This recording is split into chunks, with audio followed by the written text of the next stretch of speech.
All right, now to continue, right? The US government has been pulling back a great deal from sort of spending money abroad. See, back in the day, the US government, through USAID and other programs, would like invest dollars all over the world and not really looking for a financial return, right? But sort of like buying friends. Well, the US government for a long time, and this is sort of before this current administration, has been paring that back. And China has been stepping into the void. China has been stepping into the void big time in Central and South America. And what the US government doesn't want to do, right, is cede any more power, any more influence to China in our neck of the woods. Hence why this is so important to the Trump administration to do this bailout, even while they're saying, like, no money to Ukraine and the government is shut down and all of this, right? They view this critical. This is about China. This is about the upcoming meeting.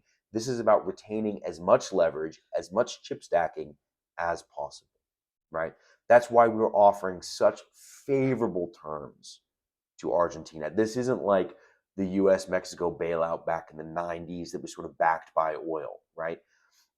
This is basically just a sweetheart of a deal as you can imagine sort of being structured. So we're going to watch this carefully. What does this mean for our clients that are like purchasing stuff out of Argentina, purchasing stuff, within South America to bring into the US or Europe? Well, into the US, it means that maybe something on the table is going to be access to a larger market.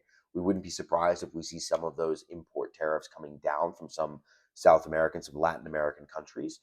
Europe, you're fairly well insulated from that, so long as you're sort of like picking up the material on the right side of the canal. But what's critical really to see is how this sort of plays and if there's sort of any leverage here in terms of soy, in terms of import, aluminum extrusions and such coming from China into the US after the Trump and Xi meeting. If you have any questions, if this impacts you at all, feel free to reach out. And as always, like and subscribe.